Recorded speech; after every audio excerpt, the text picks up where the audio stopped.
Good morning, Mornings Park, and welcome to another episode of Talking Wellness, your weekly talk show for the week of June 29th. I'm your host, Robert Sorensen, and I'm fortunate enough to be joined by our first special guest, music therapist Melissa Simmons. Hello. And entering from the right-hand side of your screen, I'm fortunate enough to have a second special guest today, exercise specialist Daniela Lorio. Hello, welcome, and good morning. Thank you. And today we'll be speaking on a topic that's gathering a lot of steam, a lot of momentum over the last several months. The topic of something that might seem silly to talk about to some, and we're talking about breathing. We're doing it right now. You're doing it at home. If you're not doing it, something's going wrong. We understand that our residents are really in tune with what's going on in science, what's going on in the news, health-related, and this is one topic that's gathering a lot of information. Perhaps this is because we're spending the majority of our day behind facial shields. Perhaps this is because there's more and more participation in alternative practices to breathing, like yoga, Tai Chi, meditation. But whatever the case may be, we're here to fill you in a little bit about proper breathing techniques and some additional fun facts about what you're already doing, but you may not be doing it right. So, just to give a general overview of our show today on the topic of breathing, we're going to talk about the different types of breathing. We have different holes in our mouth. We have different holes in our face that can be used for breathing. And depending on which one of those holes that you use, you might have some different effects. We'll also be talking about why we do it the way that we do, our own personal experiences with different breathing techniques, whether it's nasal breathing, mouth breathing, breathing while doing certain activities and whatnot. And then we're going to give you an opportunity to practice some basic proper breathing mechanics right here along with us. And as we do on Talking Wellness, we'll always wrap up with a question of the week and some feedback from the audience. So folks, are we ready to dive in? I think so. Woo. Yeah. All right. So let's first start with the topic of different types of breathing. We have one, nasal, we have two, mouth, and then of course there's the combination of the two. If you were to guess, what do you think the proper way to breathe is? Nasal breathing. Melissa? Nasal breathing. I would say you're both correct. Nasal breathing is the better way for us to breathe. The nose is there for a reason. It's there to both sanitize the air that's coming in. We have all those little nose hairs and phalanges, the cilia in there that catches particle and debris, and it will also act to warm the air entering your body. Those two basic principles are two things that are not done when we breathe out of our mouth. When we breathe out of our mouth, we've all experienced that dry mouth, dry throat sensation. Not a lot of fun. So nasal breathing is the right way that we should breathe. Mouth breathing, very inefficient, takes a lot more energy. We end up recruiting a lot of the muscles from the rib cage to produce breathing through the mouth passage. We use a lot of our neck muscles. We use a lot of our upper back and trapezius muscles for mouth breathing. All of those are turned off when we do proper nasal breathing, which should use more of the diaphragm and come from the belly. So I know, Melissa, you have a lot of experience breathing nasally being a music therapist. I'm no music therapist, but I would bet my bottom buck that you cannot sing a song while mouth breathing. You cannot. That is true. So you owe me $1. Didn't take that bet. Yes, you cannot sing while mouth breathing. Really, you need to, except there is something called rotary breathing that Australians, natives do when they're playing the didgeridoo. They do rotary breathing and they can breathe and play the instrument at the same time, but that's a very, very difficult skill and shouldn't be used for singing. But yes, always, always no nasal breathing. And singers call that belly breathing. And I referenced a little bit earlier, we'll do a walkthrough on proper belly breathing mechanics here towards the end of the show. Daniela, I know you're our resident Tai Chi yoga instructor. How do you speak to our residents when navigating through a class like that? Well, I always like to use constant reminders to breathe because sometimes when you're focusing on a specific movement or something you're unfamiliar with, sometimes even though breathing is natural, you forget to do it. So you find yourself holding your breath, which can increase your heart rate. And during something like Tai Chi or yoga, that's supposed to be a little more relaxing. You find yourself maybe getting a little more worked up or anxious, frustrated. Whereas you just want to relax, be conscious of your breath, and be conscious of your movement at the same time. And I feel that as we navigate our daily lives right now, although we're not participating in exercise, we do have a barrier covering our face. And that barrier does really impede the way that we breathe, making it feel like we're having to exert a little bit more effort to get oxygen into our bodies. And because of that, we might default to an open mouth breathing technique. And despite that might seem like the better alternative, it's still the incorrect way to inhale right now. When you're able to maintain a nasal breathing pattern with a mask on, you're able to calm your nervous system. You're able to actually take in more oxygen, and expel more carbon dioxide than if you're using your mouth. It's also just a simpler way to go about your daily life is using that nasal breathing method. Now again, I'll take it back to Melissa. I know that you've had some challenges operating as a music therapist behind the shield of a mask. Do you find yourself having to remind yourself more to breathe? For me, it's really difficult because I'm wearing an N95 mask in the facilities, and those have a pretty tight seal. So I'm having to basically like suck in breaths through my mouth. I'm having to mouth breathe.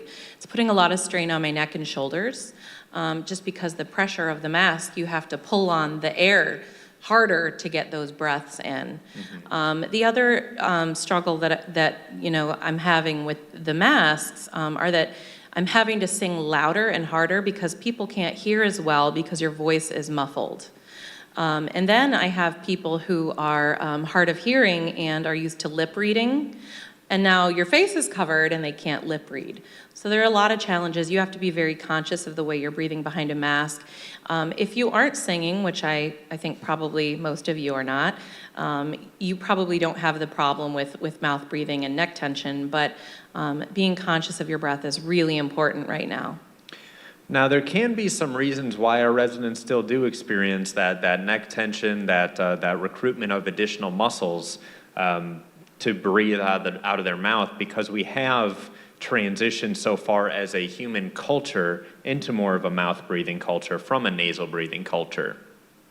So this is something that's happened over thousands and thousands and thousands of years as we've evolved from Neanderthal man. When we were basic humans with very few motives in life except for hunt and kill, if you look at the skulls of these ancient men, you'll notice that they have very, very straight teeth. They have very, very good dentures, despite the fact that there was no dental care. And the reason for this is because the nasal passages were so much bigger than they are now. The nasal passages were bigger because our brains at that point in time were smaller. The brains were smaller because we didn't have this high process of thought going through daily life. But as we began to evolve, as we began to not just chew and gnash our food and begin to cook food and then season food and make things more and more extravagant, we learned how to do things. Our brain grew, thus impeding on the nasal passages. So as the nasal passages shrank, we began to do more of mouth breathing techniques. So just to give a rough estimate, if you were to look at skulls from 1,000,000 years ago to 900,000 years ago, a short window of time, you would see a change as our brain size increased, nasal passages shrink. There's a great explanation of all of this in a book that I'd like to highlight called Breathe by James Nestor. He did a very interesting personal study about all of the health implications of improper breathing techniques. He went through a 20-day study where he had silicone plugs actually shoved up his nose and his nasal passages was taped over. So he was forced to breathe out of just his mouth for 20 days. We saw an increase in heart rate, we saw an increase in blood pressure, we saw an increase in cortisol level, everything opposite of what we preach in the health and wellness world. Directly from that, he did the opposite. Whenever he was not eating, he lived with a piece of tape over his mouth, so it wasn't possible for him to mouth breathe.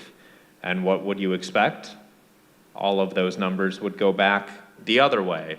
So not only did all of his blood chemistry improve, he was only using his nose to breathe. And yes, this included during his exercise sessions. I know you've probably heard it all the time in the fitness centers.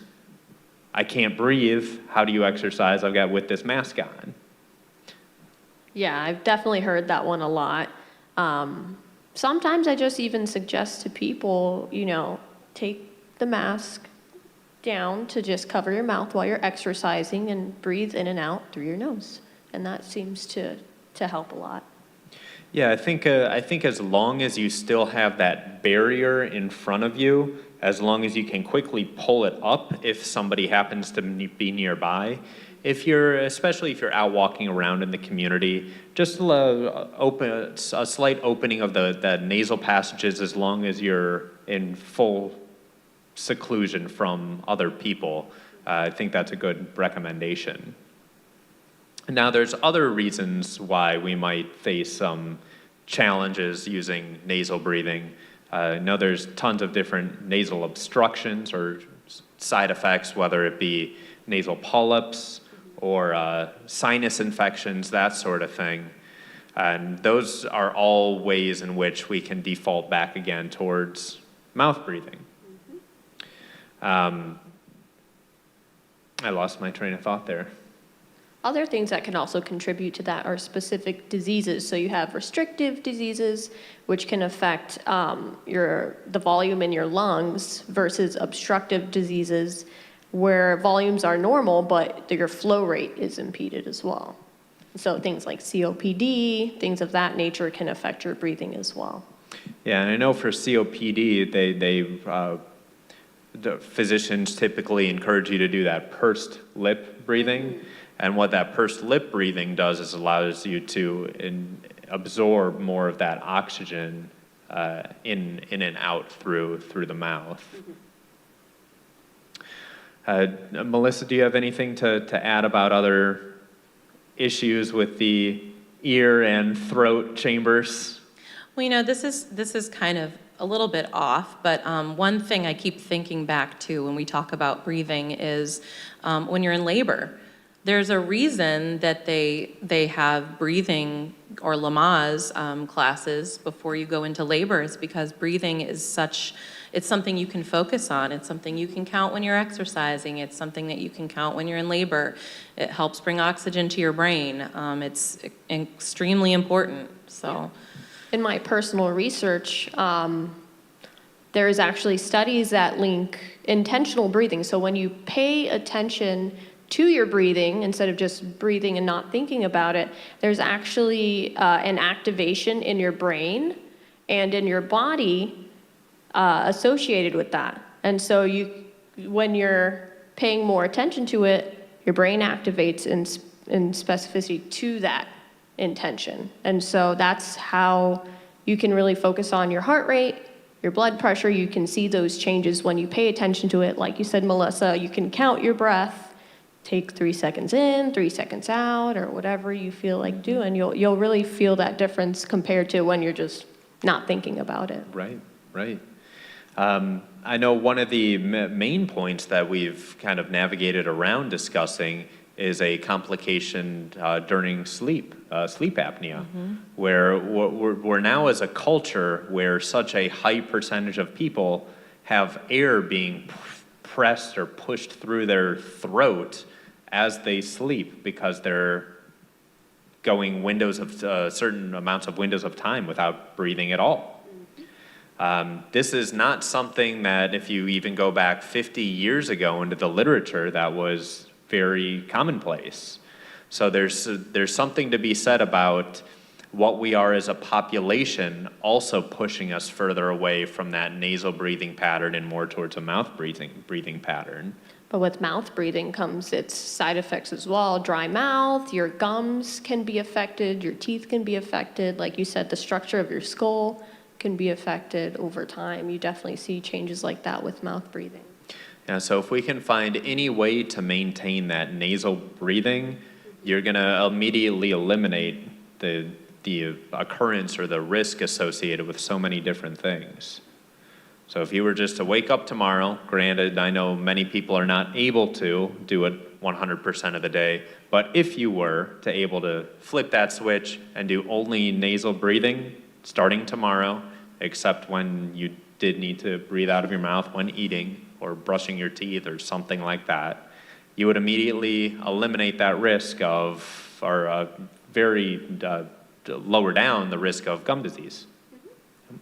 It's fantastic. We need to get more nasal breathing. Definitely.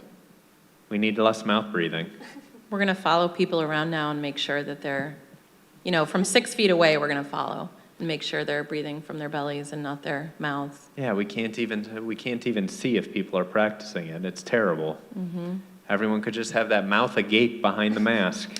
Well, as a singer, and I don't want to, get into your belly breathing already, but one thing that I'm really conscious of is you can tell the difference between nasal breathing and belly breathing by watching people's shoulders. So when I'm talking about breathing with people or I'm in classes, I always instruct them to practice in front of the mirror because practice makes permanent. Right? If you're practicing it wrong, it's always going to be wrong. So practice makes permanent, so practice it right. Get in front of a mirror and practice breathing through your nasal passages, not your mouth. When you breathe through your mouth, you're going to do this.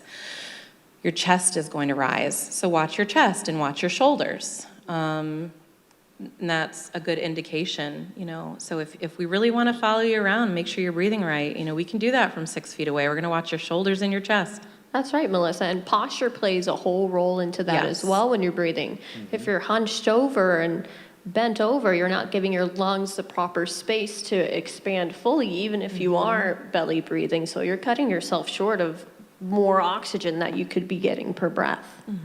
So let's jump into it. Let's give it a shot. You at home can play right along with us. I'll walk you through it. I'm going to engage in it myself, and we're going to practice a little belly breathing. You're not going to break a sweat. You're barely going to have to exert effort. You're actually going to exert less effort than if you were breathing out of your mouth. So you can either stand or sit for this. This is something, as Melissa alluded to, can be and probably should be done the first couple times in front of a mirror. But we want to sit in a nice upright or stand in a nice upright position. All you're going to do is place one hand on your belly. You're going to work on relaxing your shoulders as much as you can. Not sinking them down, but just so that they're turned off. Going to keep your mouth shut, which I'm not going to do because I'm going to continue talking. And we're just going to focus on inhaling and exhaling through the nose and focus on pushing with air entering into the belly. You shouldn't feel that your rib cage elevates all too much. You shouldn't feel your chest activate, and you shouldn't feel your shoulders rise. So just focus inhaling through the nose. You should feel your belly expand, and then as you exhale through the nose, you should feel your belly sink. We're going to do that about 3 to 10 times.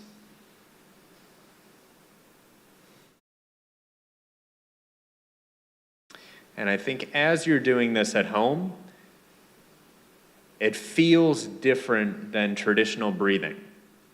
It feels very different than what we do as we walk around campus, engaged in our everyday life.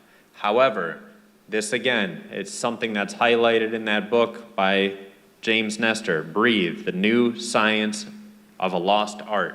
This is how we all used to breathe. Times have changed.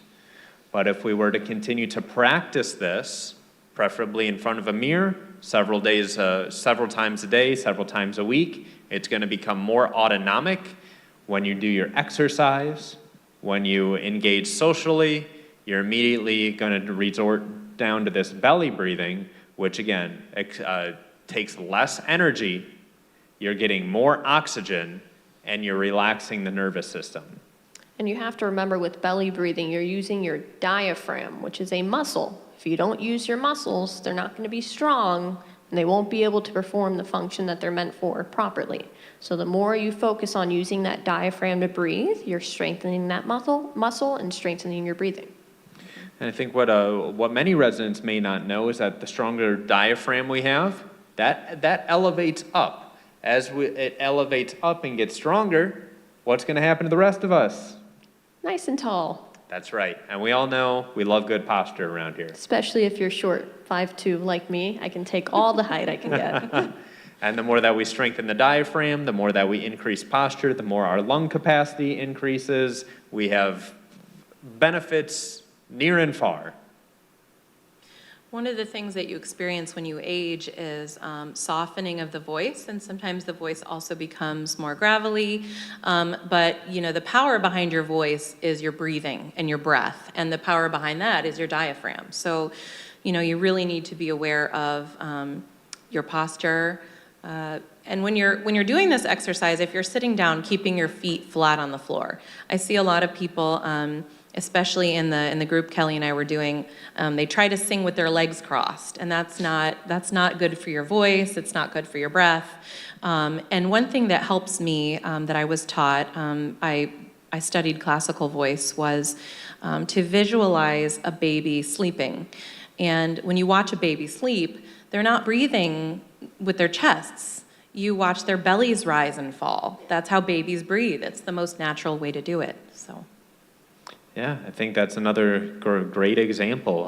That in addition to the pregnancy example, there's reasons why we're coached and we're observed doing things certain ways. We've just lost that habit somewhere.